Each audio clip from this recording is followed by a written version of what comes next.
Mekanisme pelayanan SPKT Polres Aceh Utara.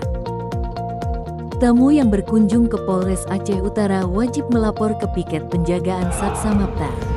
Kemudian petugas piket akan mengarahkan tamu ke tempat tujuan. Di gedung SPKT, tamu yang datang akan disambut petugas piket SPKT dan ditanyakan maksud dan tujuannya. Kemudian petugas akan mengarahkan tamu untuk mendapat layanan di ruang pelayanan SKCK atau membuat laporan polisi sesuai tujuannya. Bagi tamu yang membutuhkan layanan pembuatan SKCK, petugas di ruang SKCK akan menyambut dan memeriksa kelengkapan syarat bagi pemohon SKCK sesuai standar operasional prosedur atau SOP.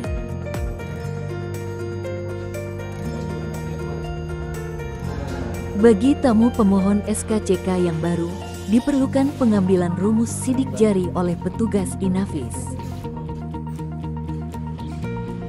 Setelah mendapat kartu rumus sidik jari, tamu harus kembali ke ruangan SKCK untuk menyelesaikan pembuatan SKCK.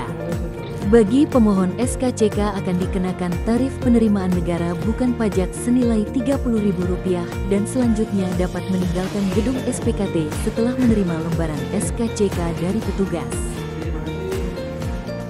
Sementara itu, bagi masyarakat yang ingin membuat laporan polisi ataupun laporan kehilangan, akan ada petugas yang melayani selama 1 kali 24 jam dalam sehari.